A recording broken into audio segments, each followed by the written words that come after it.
नमस्कार दोस्तों, उत्कर्ष की ऑनलाइन क्लास में आपका स्वागत है। दोस्तों, इस क्लास में हम मनोविज्ञान के बारे में पढ़ रहे हैं और मनोविज्ञान के बारे में दोस्तों व्यक्तित्व की हम जो विधियां हैं उनके बारे में आज चर्चा करने वाले हैं। और इसके अलावा व्यक्तित्व के जो सिद्धांत है, जो दो सिद्धांत दोस्तों बच गए थे, उनके बारे में पढ़ेंगे। और इसके अलावा व्यक्तित्व मापन की जो दोस्तों विधियां हैं उन विधियों के बारे में हम पढ़ेंगे।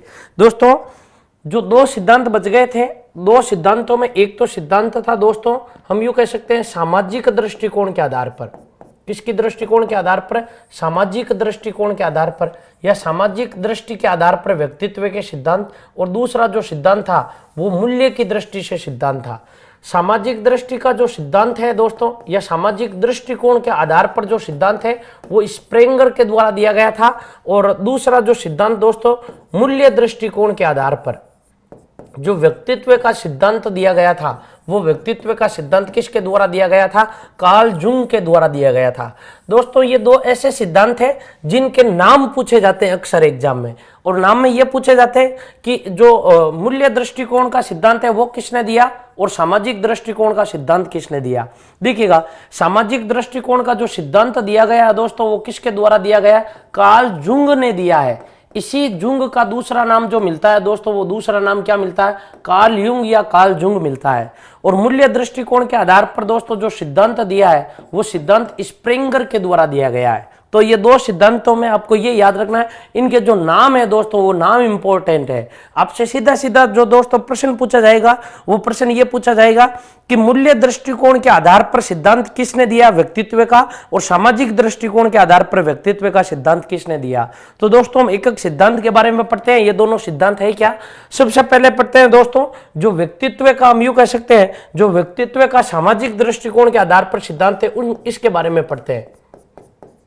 सामाजिक दृष्टिकोण के आधार पर, सामाजिक दृष्टिकोण के आधार पर, सामाजिक दृष्टिकोण के आधार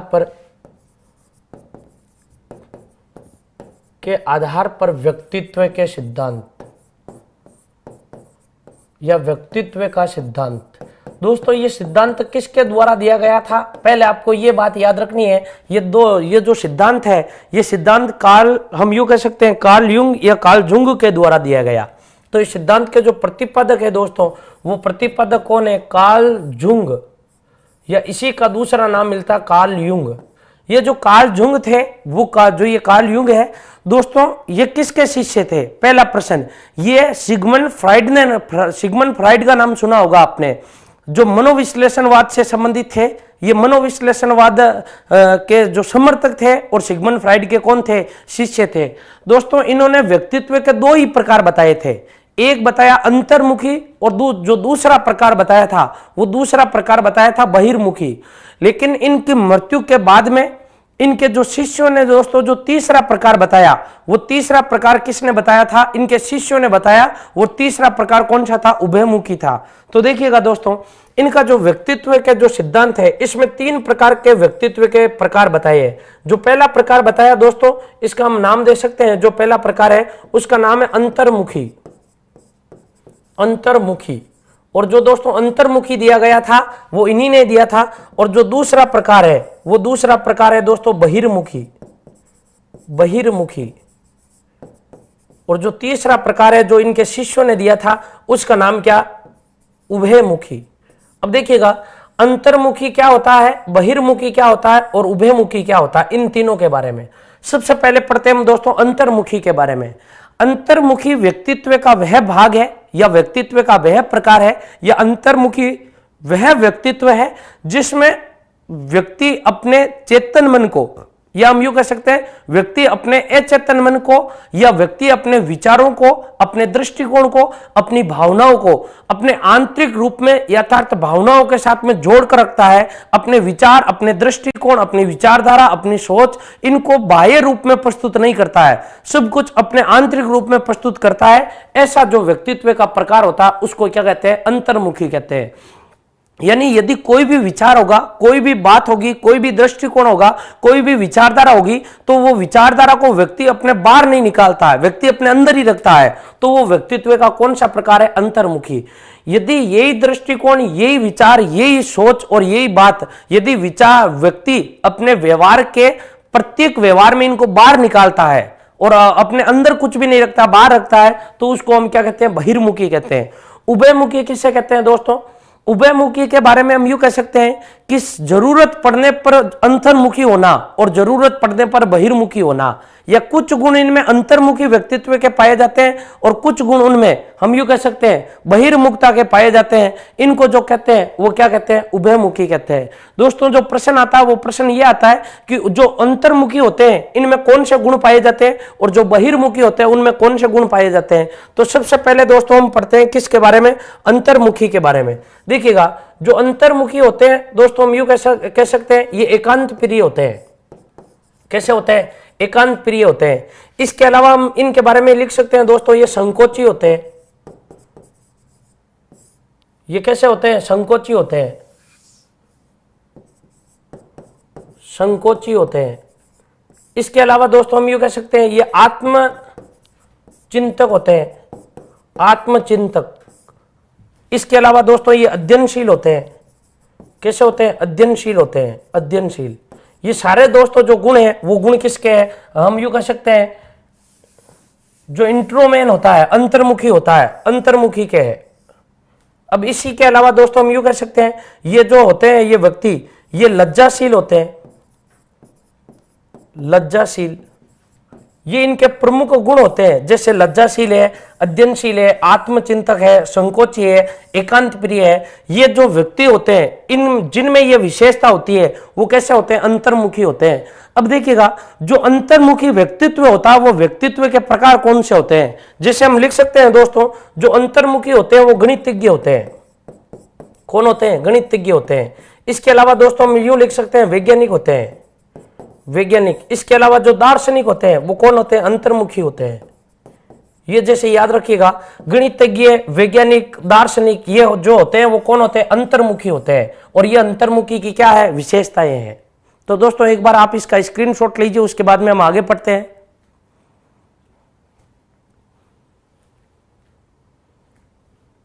एक विद्यार्थी का बहुत अच्छा प्रश्न आया, यदि पूछे कार्ल जूंग के अनुसार कितने प्रकार बताए? 2 या 3? इन्होंने तो 2 ही दिए, शिष्यों ने तीसरा जोड़ा। तो यदि प्रश्न में आ जाए तो क्या करना है दोस्तों? यदि आपको आ जाए कि कार्ल जूंग के व्यक्तित्व में कुल कितने सिद्धांत, कुल कितने प्रकार है, तो आपको 3 ही बताने हैं। और यदि ऐसे पूछ ले कि कार्ल जूंग ने मूलतः व्यक्तित्व के कितने प्रकार बताए थे, तो यदि मूलतः शब्द मिले तो ही आपको 2 करना, वरना आपको क्या करना? 3 करना है। एक विद्यार्थी का प्रश्न है कि सर्वोत्तम गुण कौन सा है, अंतर्मुखी या बहिर्मुखी? अब देखिएगा, सर्वोत्तम कोई नहीं होता दोस्तों, सारे सर्वोत्तम होते हैं। सर्वोत्तम होता है बहिर्मुखी, सर्वोत्तम जो होता है वो उभयमुखी होता है। जरूरत पड़ने पर अंतर्मुखी और जरूरत पड़ने पर बहिर्मुखी, उस गुण का नाम क्या? उभयमुखी। तो इसको सबसे सर्वोत्तम माना गया है। अब देखिएगा दोस्तों, इसके अलावा जो दूसरा प्रकार है वो दूसरा प्रकार है बहिर्मुखी। बहिर्मुखी, बहिर्मुखी व्यक्तित्व। बहिर्मुखी व्यक्तित्व। बहिर्मुखी व्यक्तित्व होते हैं। पहली बात तो ये दोस्तों, जो बहिर्मुखी व्यक्तित्व होते हैं इनकी विशेषता क्या होती है? हम विशेषताओं के अंतर्गत लिख सकते हैं अधिक वाचाल।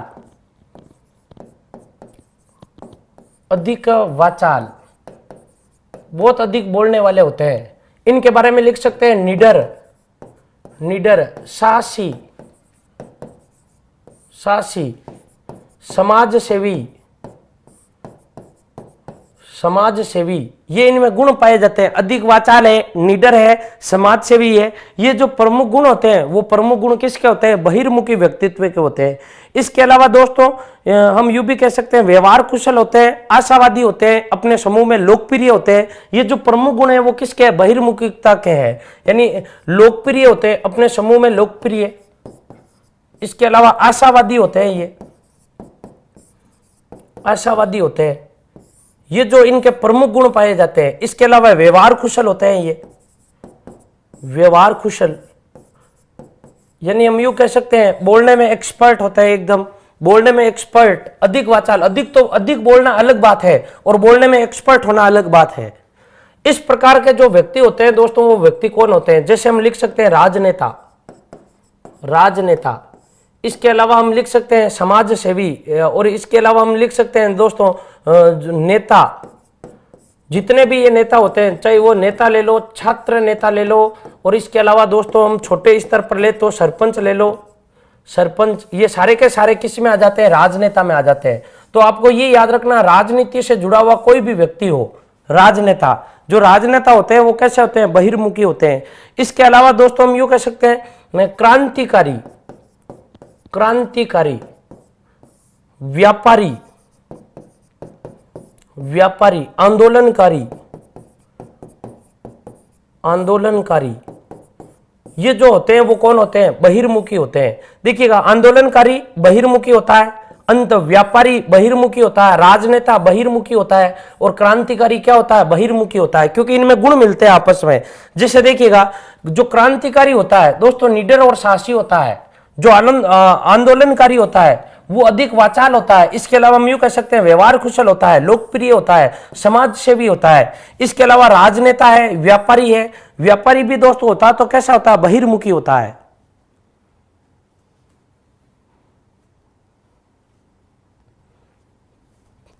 तो दोस्तों एक बार आप इसका स्क्रीनशॉट लीजिए।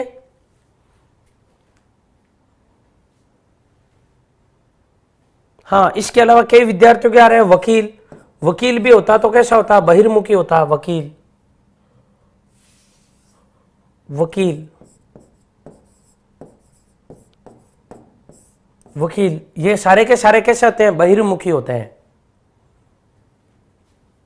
अब देखिएगा, एक विद्यार्थी टीचर कैसा होता है? जो टीचर होता है वो टीचर कैसा होता है? बताओ, अंतर्मुखी, जरूरत पड़ने, उभयमुखी होता है, जरूरत पड़ने पर उभय, अंतर्मुखी और बहिर्मुखी। जो इनमें जो गुण पाए जाते हैं वो गुण कौन से होते हैं? उभयमुखी के होते हैं।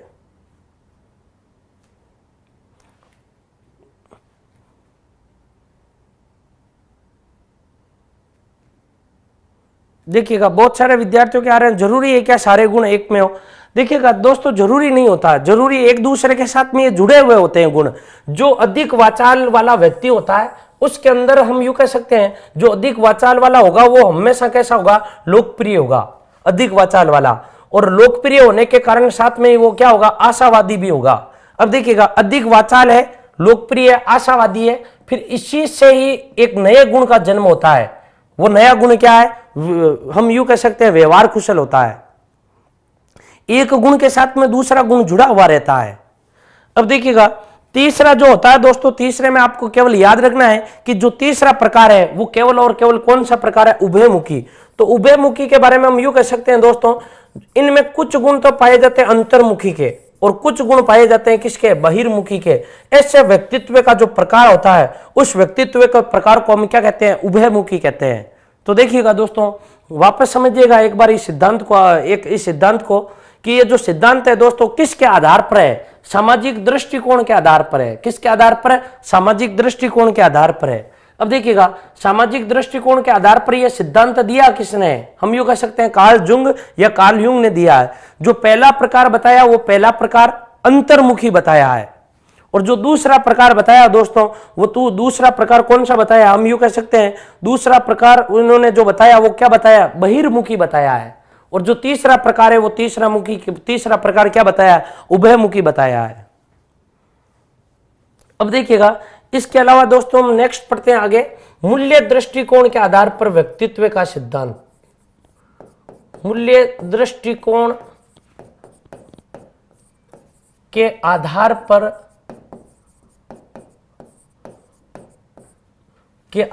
पर व्यक्तित्व का सिद्धांत। व्यक्तित्व का सिद्धांत। और दोस्तों इसमें ये याद रखना आपको, ये जो व्यक्तित्व का सिद्धांत है, ये व्यक्तित्व का सिद्धांत किसके द्वारा दिया गया? स्प्रेंगर के द्वारा दिया गया है। स्प्रेंगर के द्वारा दिया गया है। इस सिद्धांत में आपको ये याद रखना, स्प्रेंगर ने व्यक्तित्व के 6 प्रकार बताए हैं। स्प्रेंगर ने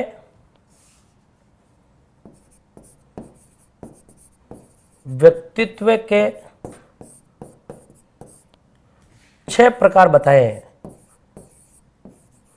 कितने प्रकार बताए हैं? 6 प्रकार बताए हैं। 6 प्रकार बताए हैं। देखिएगा, जो 6 प्रकार है दोस्तों, वो कौन कौन से 6 प्रकार है? हम यूं कह सकते हैं, पहला जो प्रकार है वो दोस्तों वो सैद्धांतिक प्रकार है। देखिएगा, एक प्रकार के बारे में पढ़ते हैं दोस्तों। जो पहला प्रकार बताया वो दोस्तों, पहला प्रकार कौन सा बताया? सैद्धांतिक व्यक्तित्व। अब देखिएगा, सैद्धांतिक व्यक्तित्व हम कहते हैं किसे है? हम यूं कह सकते हैं, सैद्धांतिक व्यक्तित्व उसको कहते हैं जो सिद्धांतों के आधार पर कार्य करते हैं। कुछ लोग ऐसे होते हैं दोस्तों जो वो किसी ना किसी सिद्धांत के आधार पर कार्य करते हैं, इसका मतलब सिद्धांत के आधार पर ही कार्य करते हैं। वो सुबह 4 बजे उठते हैं, इसका मतलब 4 बजे ही उठेंगे। वो उसके बाद में गार्डन में वॉक के लिए जाएंगे तो गार्डन में वॉक के लिए ही जाएंगे। कोई भी कार्य करेंगे तो किसके अनुसार करेंगे? सिद्धांत के अनुसार करेंगे। यानी हम यूं कह सकते हैं, वह व्यक्ति जिनका व्यक्तित्व सिद्धांत के निकट हो, सिद्धांतों के अनुसार कोई भी कार्य करते हैं, उनको क्या कहते हैं? सैद्धांतिक व्यक्तित्व कहते हैं। ये विद्वानों को अधिक प्रसन्न करते हैं। ऐसा जो व्यक्तित्व होता है, उस व्यक्तित्व का हम नाम क्या दे सकते हैं? सैद्धांतिक व्यक्तित्व। देखिएगा, सैद्धांतिक व्यक्तित्व में दोस्तों इतना सा याद रखना, ये कोई भी कार्य करेंगे तो कोई भी कार्य किसके अनुसार करेंगे? सिद्धांत के अनुसार करेंगे। दूसरा, विद्वानों को अधिक पसंद करते हैं, विद्वानों को अधिक पसंद करते हैं, अधिक पसंद करते हैं। अब देखिएगा, विद्वानों को अधिक पसंद करते हैं, इसका अर्थ यह है कि ये विद्वानों को अधिक पसंद करते हैं और इनको कोई विद्वानों से कोई भी शिक्षा मिलती है तो वो अपने जीवन में ये उस बात को या उस विचारधारा का वो क्या बना लेते हैं? सिद्धांत बना लेते हैं।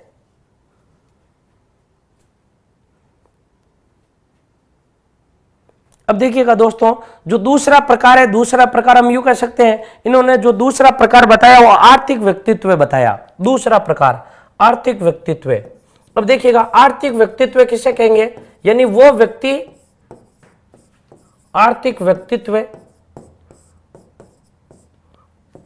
वह व्यक्ति जिनके क्रिया करने का आधार क्या होता है? पैसा। यानी वह व्यक्ति जो हमेशा पैसों के लिए, धन की समृद्धि के लिए क्रियाशील रहते हैं, उनका जो व्यक्तित्व होता है वो व्यक्तित्व कौन सा रहता है? हम यूं कह सकते हैं आर्थिक व्यक्तित्व होता है। हमेशा धन और समृद्धि के लिए कार्य करते हैं, धन और समृद्धि के लिए जो क्रियाशील रहते हैं, उनका व्यक्तित्व कैसा है? आर्थिक व्यक्तित्व। जो तीसरा है व्यक्तित्व है दोस्तों, वो कैसा है? सामाजिक व्यक्तित्व। सामाजिक व्यक्तित्व। और दोस्तों, सामाजिक व्यक्तित्व के बारे में हम यूं कह सकते हैं कि जो जिनका सामाजिक व्यक्तित्व होता है, ये हमेशा समाज के लिए क्रियाशील रहते हैं। समाज में ये क्या करते हैं? समाज में सेवा करते हैं, परोपकार, दया, करुणा, इनकी जो भावना मिलती है वो भावना किस में मिलती है? सामाजिक दृष्टिकोण वाले व्यक्तियों में मिलती है। तो देखिएगा दोस्तों, 3 प्रकार हो गए। पहला सैद्धांतिक, सिद्धांत के आधार पर कार्य करते हैं। दूसरा आर्थिक, धन या समृद्धि के लिए कार्य करते हैं। और तीसरा सामाजिक, यानी किसके लिए कार्य करते हैं? समाज के लिए कार्य करते हैं। अब देखिएगा दोस्तों, जो इनका चौथा प्रकार है, हम यूं कह सकते हैं, जो इन्होंने चौथा प्रकार बताया दोस्तों, वो चौथा प्रकार हम यूं कह सकते हैं राजनीतिक व्यक्तित्व। कौन सा व्यक्तित्व? नंबर 4, राजनीतिक व्यक्तित्व। राजनीतिक व्यक्तित्व। अब देखिएगा, राजनीतिक व्यक्तित्व वह व्यक्ति होते हैं जो हमेशा, बताओ, किस में सक्रिय रहते हैं? राजनीति में सक्रिय रहते हैं। दाव पेंच खेलते रहते हैं, किस में? राजनीति में। उनको क्या कहते हैं? राजनीतिक व्यक्तित्व कहते हैं। और दोस्तों, जो नंबर 5 है, हम यूं कह सकते हैं, जो नंबर 5 है व्यक्तित्व का प्रकार नंबर 5, देखिएगा, 5वां जो प्रकार है दोस्तों, हम यूं कह सकते हैं धार्मिक व्यक्तित्व। और जो दोस्तों धार्मिक व्यक्तित्व होते हैं, हम यूं कह सकते हैं, ये हमेशा किसके लिए कार्य करते हैं या किसके अनुरूप कार्य करते हैं? धार्मिक संप्रति के अनुरूप जो कार्य करते हैं, उनका जो व्यक्तित्व होता है वो व्यक्तित्व कैसा होता है? धार्मिक व्यक्तित्व होता है। धार्मिक व्यक्तित्व, धार्मिक व्यक्तित्व, धार्मिक व्यक्तित्व। हमेशा कोई भी कार्य करेंगे तो वो धार्मिक संप्रति के अनुसार करेंगे, धार्मिक संप्रति के अनुसार करेंगे, यानी धर्म के अनुरूप कार्य करेंगे। यानी हम यूं कह सकते हैं, कई तो व्यक्ति इतने धार्मिक होते हैं कि हमेशा सुबह उठने से पहले अखबार का जो अन्य पृष्ठ होते हैं उनको बाद में पढ़ते हैं, पहले अपनी राशि पढ़ते हैं। जो ऐसा व्यक्तित्व होता है वो कैसा होता है? धार्मिक। और नंबर जो 5 होता है दोस्तों, हम यूं कह सकते हैं कलात्मक व्यक्तित्व। कलात्मक व्यक्तित्व, कलात्मक व्यक्तित्व। और कलात्मक व्यक्तित्व में लिख सकते हैं कि ये कला के पुजारी होते हैं। किसके पुजारी? कला, या हम यूं कह सकते हैं सौंदर्य के पुजारी होते हैं। सौंदर्य के पुजारी यानी कला से संबंधित होते हैं। जैसे देखो इसके अंदर लिखना चाहे तो हम लिख सकते हैं जैसे चित्रकार, जैसे साहित्यकार, इनका जो व्यक्तित्व होता है वो व्यक्तित्व कैसा होता है? जैसे कवि, कलात्मक व्यक्तित्व होता है। तो दोस्तों ये 6 प्रकार थे।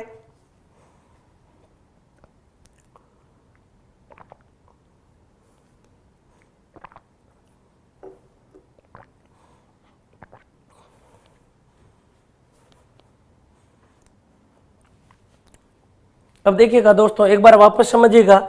जो स्प्रेंगर ने जो 6 प्रकार बताए हैं, वो पहला तो आपको ये याद रखना दोस्तों, किसके आधार पर बताए? मूल्य दृष्टिकोण के आधार पर। और मूल्य दृष्टिकोण के आधार पर बताए किसने? स्प्रेंगर ने। कुल कितने प्रकार बताए हैं दोस्तों? 6 प्रकार बताए हैं, ये याद रखना। अब देखिएगा 6 प्रकार में पहला सिद्धांतिक। कोई भी कार्य करेंगे तो किसके अनुरूप करेंगे? सिद्धांत के अनुरूप करेंगे। इनका सिद्धांत ये है दोस्तों कि शाम को हम यूं कह सकते हैं 7 बजे के बाद में घर से बाहर नहीं निकलना। कुछ भी हो जाए, शाम को 7 बजे के बाद में ये घर से बाहर नहीं निकलेंगे। इनका क्या बना रखा है? सिद्धांत। ऐसे बहुत छोटे छोटे कार्य होते हैं जो अपने दैनिक जीवन में सिद्धांत बनाकर करते हैं, उनको क्या कहते हैं? सैद्धांतिक व्यक्तित्व कहते हैं। कई व्यक्ति होते हैं दोस्तों, जब भी बाइक चलाते हैं तो तब तक बाइक नहीं चलाएंगे जब तक हेलमेट नहीं लगाएंगे, चाहे कुछ भी हो जाए। इनका क्या बना रखा है? सिद्धांत बना रखा है। अब देखिएगा जो दूसरा होता है उसका दूसरे का नाम क्या है? आर्थिक व्यक्तित्व। कोई भी कार्य करेंगे तो किसके अनुसार करेंगे? धन के लिए करेंगे। कोई भी कार्य धन या समृद्धि के लिए हमेशा प्रयत्नशील रहते हैं। कोई भी कार्य देखते हैं, कोई भी उद्दीपक देखते हैं तो उद्दीपक में यदि धन दिखाई देता तभी उसके लिए प्रतिक्रिया करते हैं, अनुक्रिया करते हैं, वरना नहीं करते हैं। मनोविज्ञान की भाषा में हम यूं कह सकते हैं। अब देखिएगा एक विद्यार्थी का प्रश्न आया, SOR मॉडल किसने दिया? दोस्तों ये अधिगम में मैंने पढ़ा दिया है। क्लार्क हल के जो सिद्धांत है उसको SOR थ्योरी भी कहते हैं। बहुत सारे विद्यार्थी हैं जो अलग विषय वस्तु से दोस्तों जो प्रश्न पूछ रहे हैं। दोस्तों जो पहले वाले वीडियो मैंने देखे हैं, डाले हैं, एक बार उत्कर्ष के चैनल पे जाओ, वहां पर देखो दोस्तों, वो जो भी आपकी समस्या है उस पर पूरा का पूरा एक वीडियो डाल रखा है अधिगम पर। और अधिगम का कौन सा पार्ट है वहां पर पार्ट डाल रखे हैं, पार्ट का नाम भी दे रखा है। तो आप एक बार वहां पर सर्च कर लीजिएगा दोस्तों, वहां पर आपको संपूर्ण सामग्री मिलेगी। एक विद्यार्थी देखिएगा जो नैतिक व्यक्तित्व है, इन्होंने नैतिक व्यक्तित्व नहीं बताया है, नैतिक व्यक्तित्व नहीं बताया। तीसरा जो प्रकार बताया है वो हम यूं कह सकते हैं सामाजिक व्यक्तित्व है। सामाजिक व्यक्तित्व हमेशा समाज के लिए क्रियाशील रहते हैं, समाज के लिए कार्य करते हैं। और जो चौथा है दोस्तों राजनीति, दाव पेंच खेलते रहते हैं। अब दोस्तों ये जरूरी नहीं है कि जो राजनीति से जुड़ा हुआ है उसी व्यक्ति का व्यक्तित्व राजनीतिक हो, साधारण व्यक्ति का व्यक्तित्व भी राजनीतिक हो सकता है। और दोस्तों कई बार होते हैं कि दो सामान्य प्राणी, हम यूं कह सकते हैं दो सामान्य व्यक्ति, किसान भी आपस में राजनीति की बात करते हैं। किसान भी चुनाव में भाग लेने सक्रिय नहीं रहते हैं, लेकिन दो किसान मिलते हैं तो वो भी आपस में राजनीतिक मुद्दों से संबंधित दाव पेंच खेलते हैं। जो उनका व्यक्तित्व होता है वो व्यक्तित्व कैसा होता है? राजनीतिक व्यक्तित्व होता है। इसके अलावा दोस्तों जो धार्मिक व्यक्तित्व होता है, ये कोई भी कार्य करेंगे तो किसके अनुसार करेंगे? धार्मिक संप्रति के अनुसार करेंगे। कर्म कांड इनमें वो सर्वाधिक क्या कर देते हैं? धार्मिक जो यज्ञ होते हैं इनमें सर्वाधिक रुचि दिखाते हैं। अब देखिएगा पांचवा जो इनका जो छठा प्रकार है दोस्तों, छठा प्रकार क्या? कलात्मक। ये कला के पुजारी होते हैं, सौंदर्य के पुजारी होते हैं। सौंदर्य या कला इनका विषय होता है, जैसे चित्रकार, इसके अलावा साहित्यकार। इसके अलावा एक विद्यार्थी का प्रश्न आ रहा है मांग या आवश्यकता का सिद्धांत। देखिएगा मांग या जो आवश्यकता का सिद्धांत है दोस्तों वो अब्राहम मैस्लो के द्वारा दिया गया। तो दोस्त देखिएगा अगला सिद्धांत हम यही पढ़ लेते हैं दोस्तों, मांग या आवश्यकता का सिद्धांत। मांग या आवश्यकता का सिद्धांत, देखिएगा मांग या आवश्यकता का सिद्धांत है क्या? जो व्यक्तित्व का सिद्धांत है मांग या आवश्यकता का सिद्धांत, ये किसके द्वारा दिया गया? अब्राहम मैस्लो के द्वारा दिया गया। इसमें इतना सा याद रखना, किसके द्वारा दिया गया? अब्राहम मैस्लो के द्वारा दिया गया। अब देखिएगा मांग या आवश्यकता का सिद्धांत आपको दोस्तों क्या बताएगा? हम यूं कह सकते हैं ये जो सिद्धांत है, इस सिद्धांत में व्यक्ति की कुल कितनी मांगे बताई गई है? 5 मांगे बताई गई है। इसमें व्यक्ति की जो मांगे बताई गई है वो कुल कितनी मांगे बताई गई है? 5 मांगे बताई गई है। देखिएगा कुल कितनी मांगे, 5 मांगे बताइए, और इसके अनुसार व्यक्तित्व क्या होता है। अब देखिएगा जो व्यक्ति जिस मांग के साथ में जीता है उसका व्यक्तित्व उसी प्रकार का होता है। पहली जो मांग बताइए उसका नाम है शारीरिक मांग या शारीरिक आवश्यकता। इसको दैहिकी मांग भी कह सकते हैं। दैहिकी का मतलब क्या होता है, शरीर। दैहिक का मतलब क्या होता है, शरीर। दैहिकी का मतलब क्या हो गया, शारीरिक। इसका शारीरिक मांग या दूसरा हम नाम देना चाहे तो दैहिकी नाम भी दे सकते हैं। इसके अलावा दोस्तों जो इन्होंने दूसरी मांग बताई, इनको मांग को आप दोस्तों क्रम से याद रखिएगा। जो पहली है वो शारीरिक है, एक बार फर्स्ट ग्रेड में इनका क्रम से पूछ लिया था, तो आप क्रम से याद रखिएगा। दूसरी जो इन्होंने बताई दोस्तों, वो दूसरी बताई सुरक्षा की मांग। कौन सी मांग, सुरक्षा की मांग। और तीसरी इन्होंने जो मांग बताई है दोस्तों, वो कौन सी मांग बताई है, हम यूं लिख सकते हैं, तीसरी जो इनकी मांग है वो किसकी मांग है, समाज की मांग। समाज की मांग, समाज की मांग। और जो इनकी दोस्तों जो चौथी मांग है, हम यूं कह सकते हैं सम्मान की मांग। सम्मान की मांग। और जो दोस्तों पांचवी मांग है, उस पांचवी नाम का मांग का आत्मसिद्धि। आत्मसिद्धि, प्रानुभूति, कुछ भी कह सकते हैं, आत्मसिद्धि मांग। तो देखिएगा इनकी कुल मांगे कितनी है दोस्तों, 5 मांगे हैं। इन्होंने कहा कि व्यक्ति की मूलभूत कुल 5 मांगे होती है, और व्यक्ति जिस मांग के साथ में जीता है उसका व्यक्तित्व उसी प्रकार का होता है।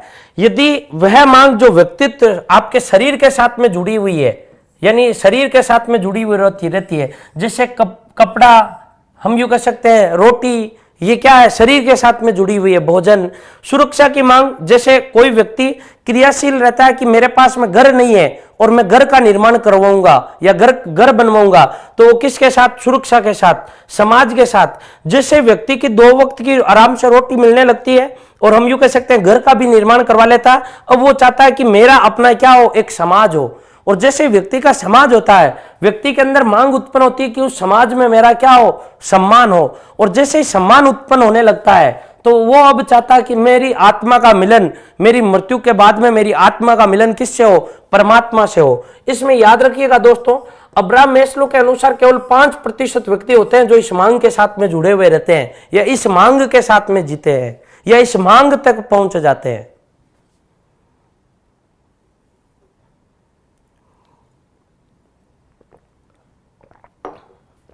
तो दोस्तों ये जो सिद्धांत है, ये मांग या आवश्यकता का सिद्धांत है। इसके आगे दोस्तों जितने भी आपके सिद्धांत हैं लगभग वो कंप्लीट हो गए हैं। अब देखिएगा आगे पढ़ते हैं दोस्तों, जो व्यक्तित्व का मापन है इसके बारे में। व्यक्तित्व मापन की विधियां, व्यक्तित्व मापन की जो विधियां हैं इनके बारे में पढ़ते हैं। अब देखिएगा व्यक्तित्व मापन की जो विधियां हैं दोस्तों, वो विधियां कितने प्रकार की है, 3 प्रकार की है, ये याद रखिएगा। व्यक्तित्व मापन की जो विधियां हैं वो विधियां कितने प्रकार की, 3 प्रकार की। जो पहली विधि है दोस्तों, उस पहली विधि का नाम है आत्मनिष्ठ विधि। आत्मनिष्ठ विधि, या हम यूं कह सकते हैं आत्मनिष्ठ विधियां। व्यक्तित्व मापन की जो पहली विधियां हैं उन विधियों का नाम क्या है, आत्मनिष्ठ विधियां। और जो दूसरी विधियां हैं नंबर बी, उनका नाम है वस्तुनिष्ठ विधियां। वस्तुनिष्ठ विधियां। और जो तीसरी विधियां है दोस्तों, जो तीसरी विधि है व्यक्तित्व मापन की, उस तीसरी विधि का हम नाम क्या दे सकते हैं, प्रेक्षेपीय विधियां। प्रेक्षेपीय विधियां,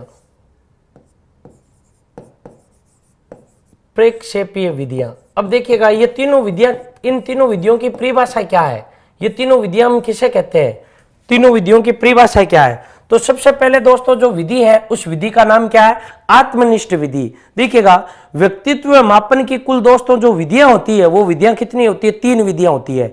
जो पहली विधि होती है उसका नाम आत्मनिष्ठ विधि, जो दूसरी विधि है उसका नाम वस्तुनिष्ठ विधि, और जो तीसरी विधि है उस विधि का नाम क्या है, हम यूं कह सकते हैं प्रेक्षेपीय विधियां।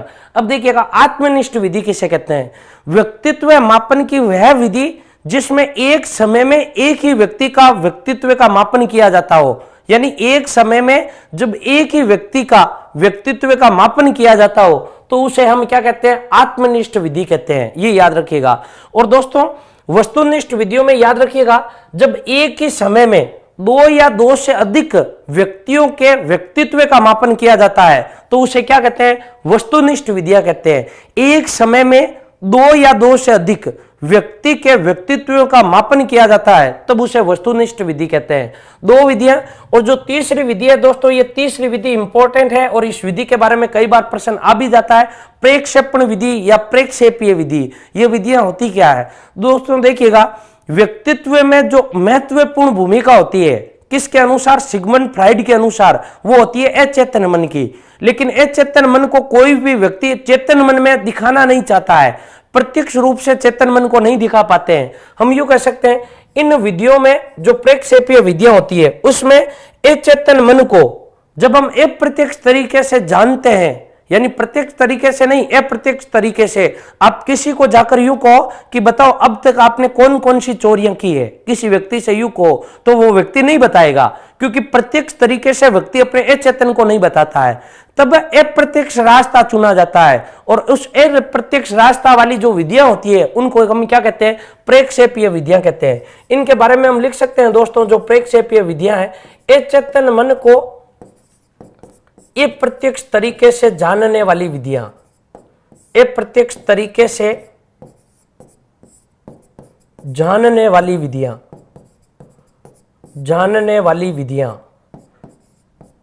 अब देखिएगा, यहां से दोस्तों प्रश्न फर्स्ट ग्रेड में आ चुका है, यहां से फर्स्ट ग्रेड में प्रश्न आ चुका है कि प्रेक्षेपीय विधियां किसे कहते हैं। प्रेक्षेपण या प्रेक्षेपीय विधियों में होता है अचेतन मन का अध्ययन, अचेतन मन का प्रत्यक्ष रूप से अध्ययन, अचेतन मन का अप्रत्यक्ष रूप से अध्ययन या प्रत्यक्ष रूप से अध्ययन। इस प्रकार का प्रश्न आ चुका है। तो इसमें एक तो शब्द दोस्तों आपको ये याद रखना है अप्रत्यक्ष तरीके से, और किसको? अचेतन मन को। जब भी अचेतन मन को हम यूं कह सकते हैं अनकॉन्शियस माइंड को इनडायरेक्टली जब इनका मापन किया जाता है तब उसको हम क्या कहते हैं? प्रेक्षेपीय विधियां कहते हैं। ये याद रखिएगा। इसके अलावा दोस्तों जो वस्तुनिष्ठ विधियां हैं, वस्तुनिष्ठ विधियों के परिभाषा में हम यूं लिख सकते हैं कि जो वस्तुनिष्ठ विधियां होती है एक समय में दो या दो से अधिक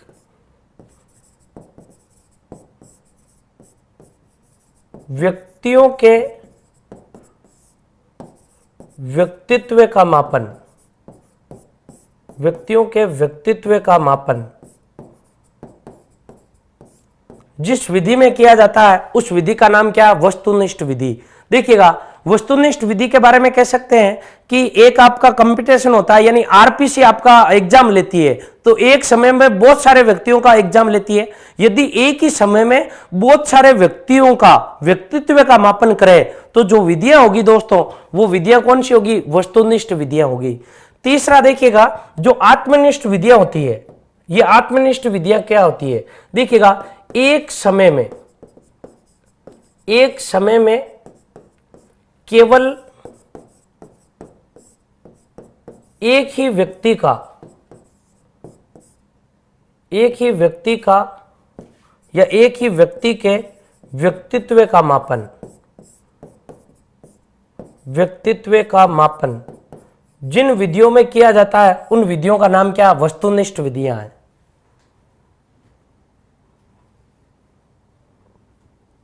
तो दोस्तों एक बार आप इनका स्क्रीनशॉट लीजिए कि कौन सी विधियां क्या क्या है या किस प्रकार की कौन सी विधियां हैं या इन विधियों की परिभाषा क्या है। आगे बढ़ते हैं, कौन सी आत्मनिष्ठ विधियां होती है, कौन सी वस्तुनिष्ठ विधियां होती है और कौन सी प्रेक्षेपीय विधियां होती है, इनके बारे में।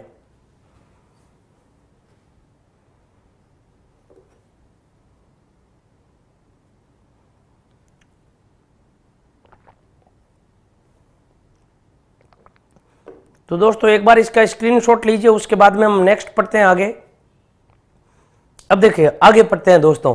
अब आपको इसमें याद ये रखना है कि कौन सी विधियां आत्मनिष्ठ है और कौन सी विधियां वस्तुनिष्ठ है और कौन सी विधियां प्रेक्षेपीय है। दोस्तों मैं फिर आपको एक प्रश्न बता रहा हूं, इसमें से जो प्रश्न आएगा वो दोस्तों प्रश्न सबसे इंपॉर्टेंट जो प्रश्न है वो इसमें से यही है, सबसे इंपॉर्टेंट प्रश्न कि जो प्रेक्षेपीय विधियां होती है इसमें सीधा सीधा आएगा। देखिएगा, जैसे क्वेश्चन किस प्रकार का आता है, प्रेक्षेपण, या आपसे सीधा सीधा पूछा जाएगा प्रेक्षेपीय विधियां होती है, प्रेक्षेपीय विधियां होती है। ये ऐसा आ चुका है दोस्तों और ये प्रश्न दोबारा रिपीट हो सकता है। प्रेक्षेपीय विधियां होती है, देखिएगा, ऑप्शन जो ए आएगा वो क्या आएगा, अचेतन मन का अध्ययन करने वाली विधियां, अचेतन मन का अध्ययन किया जाता है या अचेतन मन का अध्ययन। दूसरा इसमें जो ऑप्शन आएगा दोस्तों वो दूसरा ऑप्शन ये आएगा, अचेतन मन का प्रत्यक्ष अध्ययन, अचेतन मन का प्रत्यक्ष अध्ययन, प्रत्यक्ष अध्ययन। और जो तीसरा ऑप्शन आएगा वो तीसरा ऑप्शन इस प्रकार का आएगा, अचेतन मन का अनकॉन्शियस माइंड, अचेतन मन का अप्रत्यक्ष अध्ययन, अप्रत्यक्ष अध्ययन, अप्रत्यक्ष अध्ययन। और ऑप्शन जो डी है वो आई इस प्रकार का दे दिया जाता है, या तो कोई दूसरा ऑप्शन दे दिया जाएगा और या दे दिया जाएगा उपयुक्त सभी सही है। तो दोस्तों कमेंट करके बताइए इसका सही आंसर क्या होगा। बहुत सारे विद्यार्थियों के 4 आ रहे हैं दोस्तों, 4 नहीं है, फिर समझिएगा। प्रेक्षेपीय विधियां उनको कहते हैं जिनमें अचेतन मन का अप्रत्यक्ष तरीके से अध्ययन किया जाता हो, उनको प्रेक्षेपीय विधियां कहते हैं। तो देखिएगा इसका जो सही आंसर होगा वो क्या होगा, सी नंबर का होगा।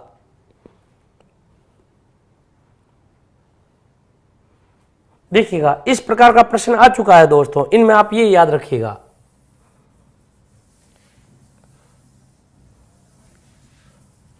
अब देखिएगा हम एकक विधि के बारे में पढ़ते हैं दोस्तों। सबसे पहले आप इस विधि के बारे में जानिए, आत्मनिष्ठ जो विधि होती है वो विधियां कौन कौन सी होती है। आत्मनिष्ठ विधियों में दोस्तों याद रखिएगा, आत्मनिष्ठ विधियां यानी हम यूं कह सकते हैं जब एक समय में एक ही व्यक्ति का व्यक्तित्व का मापन किया जाता हो तो उन्हें हम क्या कहते हैं, आत्मनिष्ठ विधियां कहते हैं। अब दोस्तों जो प्रमुख आत्मनिष्ठ विधियां होती है वो होती कौन कौन सी है, देखिएगा व्यवहार मापन की जो सबसे प्राचीन विधि है उस विधि का नाम क्या, अवलोकन विधि, ऑब्जर्वेशन मेथड, अवलोकन विधि। अवलोकन जो विधि है वो कैसी है, आत्मनिष्ठ विधि है। दूसरी जो दोस्तों जो विधि है उस विधि का हम नाम दे सकते हैं इंटरव्यू मेथड, साक्षात्कार विधि, साक्षात्कार विधि। इसमें आप दोस्तों अभी केवल याद रखना, आपको केवल पढ़ना है, मैं बाद में आपको स्क्रीनशॉट लेने के लिए टाइम दूंगा, तब आपको स्क्रीनशॉट लेना है। जो तीसरी विधि है दोस्तों, इस तीसरी विधि का नाम है जीवन इतिहास विधि, केस स्टडी मेथड, जीवन इतिहास विधि, जीवन इतिहास विधि। अब देखिएगा जो दोस्तों जीवन इतिहास विधि है, इसी विधि का जो दूसरा नाम है वो दूसरा नाम लिया जाता है जीवन गाथा विधि, जीवन गाथा विधि, जीवन गाथा विधि। अब देखिएगा जो चौथी विधि है दोस्तों, इस चौथी विधि का नाम है अंतरदर्शन विधि, अंतरदर्शन विधि। अब देखिएगा जो अंतरदर्शन विधि होती है, इस विधि का जो प्रतिपादक है दोस्तों, इन विधियों के बारे में हम बाद में पढ़ेंगे। जैसे इस विधि का प्रतिपादक कौन है, विलियम वुंट, इसका कौन है, टाइडमैन। और अवलोकन विधि और साक्षात्कार विधि, ये 4 प्रमुख विधियां नाम याद रखिएगा। ये जो 4 प्रमुख विधियां हैं दोस्तों, ये कैसी विधियां, आत्मनिष्ठ विधियां हैं। इसके अलावा दोस्तों हम यूं कह सकते हैं जो वस्तुनिष्ठ विधियां हैं, वो वस्तुनिष्ठ विधियां कौन कौन सी है।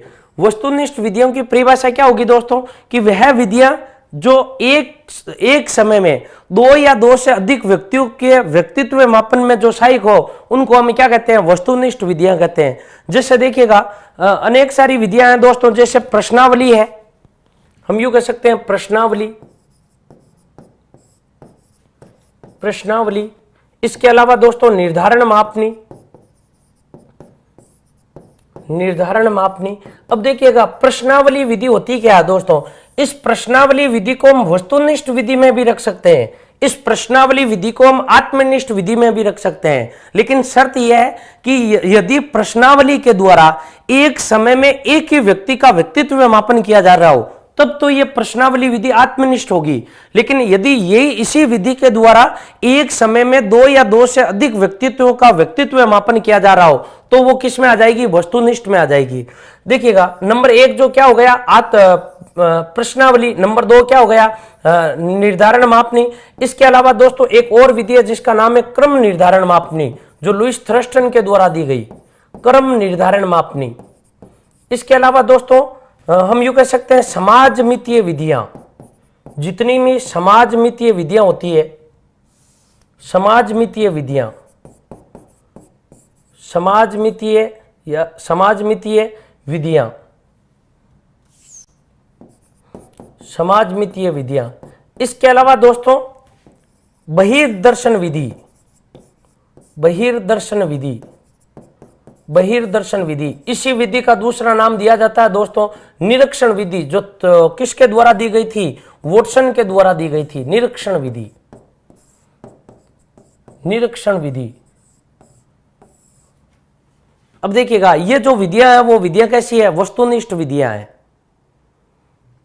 अब देखिएगा दोस्तों स्क्रीनशॉट आप बाद में लीजिएगा। सबसे उसके बाद में हम जो बाकी बच गई है दोस्तों, जो विधियां बच गई है, उन विधियों का नाम क्या? प्रेक्षेपीय विधियां, प्रेक्षेपीय विधियां। अब देखिएगा प्रेक्षेपीय विधियां किसे कहते हैं? अचेतन मन का जब हम अप्रत्यक्ष तरीके से अध्ययन करते हैं तो जो विधियां होती है वो विधियां कौन सी होती है? प्रेक्षेपीय विधियां होती है। जैसे इनमें साचार्य विधि, रचना विधि, क्रम विधि, पूर्ति विधि, अभिव्यक्ति विधि, ये सारी की सारी जो विधियां हैं दोस्तों वो विधियां कैसी है? प्रेक्षेपीय विधियां हैं। जैसे देखिएगा साचार्य विधि, ये छोटी छोटी विधियां हैं दोस्तों जिनका प्रयोग विधि के रूप में, विधि की सहायता के लिए किया जाता है। इनको हम प्रविधि कहते हैं, साचार्य। इसके अलावा दोस्तों रचना पूर्ति, रचना पूर्ति प्रविधि। विधि और प्रविधि में भी अंतर होता है। जब विधियां पढ़ेंगे दोस्तों इनके बारे में तब मैं आपको बताऊंगा। जो विधि की सहायता करे उसे प्रविधि कहते हैं। अब देखिएगा तीसरी क्रम, क्रम प्रविधि, क्रम प्रविधि। इसके अलावा वाक्य पूर्ति, वाक्य पूर्ति, किसी वाक्य की पूर्ति करने को लिए कहा जाता है, वाक्य पूर्ति विधि। इसके अलावा जो नंबर 5 है दोस्तों अभिव्यक्ति विधि, किसी उद्दीपक पर आपको अभिव्यक्ति करने के लिए कहा जाता है, अभिव्यक्ति प्रविधि। ये सारी के सारी दोस्तों प्रविधियां हैं। जब ये पढ़ेंगे तब पढ़ेंगे इनको प्रविधियां नाम क्यों दिया गया और प्रविधियां क्या होती है। जैसे देखिएगा साचार्य प्रविधि, रचना पूर्ति प्रविधि, क्रम प्रविधि, इसके अलावा वाक्य पूर्ति प्रविधि, इसके अलावा अभिव्यक्ति प्रविधि। इसके अलावा दोस्तों जो है हम यूं कह सकते हैं नंबर 6 सबसे इंपॉर्टेंट। अब जैसे IBT, IBT इनका हम नाम दे सकते हैं दोस्तों इंक ब्लॉक टेस्ट, जो हरमन रोरसा ने किया था। शाही धब्बा परीक्षण, इसी का नाम क्या दिया जाता है दोस्तों? शाही धब्बा परीक्षण, शाही धब्बा परीक्षण, शाही धब्बा परीक्षण। और इसके अलावा नंबर जो 7 है दोस्तों हम यूं कह सकते हैं जो नंबर 7 TAT, इसकी फुल फॉर्म होती है दोस्तों थेमेटिक एप्रिसिएशन टेस्ट, प्रासंगिक अंतर्बोध परीक्षण, थेमेटिक एप्रिसिएशन टेस्ट TAT। इसके अलावा दोस्तों है CAT, चाइल्ड एप्रिसिएशन टेस्ट यानी बालक अंतर्बोध परीक्षण। और जो नंबर 9 है दोस्तों हम यूं कह सकते हैं SAT, सीनियर एप्रिसिएशन टेस्ट, वरिष्ठ अंतर्बोध परीक्षण। इनके बारे में हम दोस्तों डिटेल में पढ़ेंगे ये विधियां होती क्या है। तो दोस्तों ये जो विधियां थी ये कुल कितने प्रकार की विधियां थी? 3 प्रकार की विधियां थी। तो दोस्तों एक बार आप इसका स्क्रीनशॉट लीजिए, इनका स्क्रीनशॉट लीजिए, फिर दोस्तों हम एक एक विधि के बारे में पढ़ेंगे।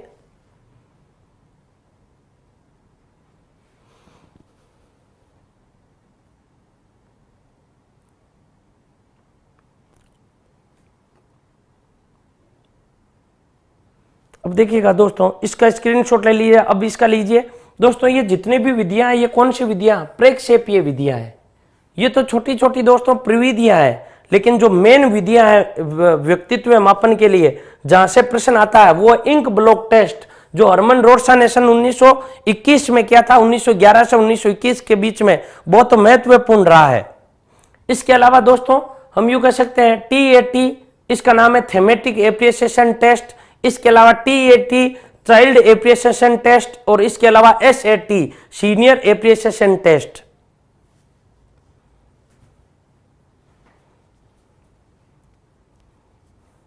तो दोस्तों आज हम इस क्लास में इतना ही पढ़ेंगे।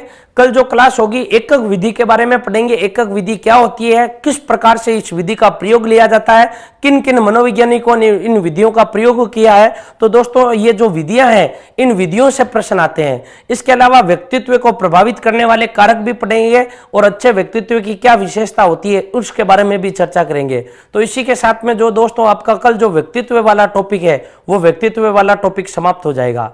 तो दोस्तों नमस्कार, हम कल फिर मिलेंगे। और यदि दोस्तों यदि आपको ये वीडियो पसंद आया है तो आप अधिक से अधिक शेयर कीजिएगा दोस्तों, अपने दोस्तों के साथ में लाइक कीजिएगा। और यदि उत्कर्ष के चैनल को दोस्तों अभी तक आपने यदि सब्सक्राइब नहीं किया है तो इस चैनल को आप सब्सक्राइब कीजिएगा। तो दोस्तों नमस्कार, कल हम फिर मिलते हैं। Click on the subscribe button to subscribe to our channel. Press the bell icon on the YouTube app and never miss another update. Download Utkarsh Classes Jodhpur app from the Play Store for more PDF materials, online classroom programs and attractive combos.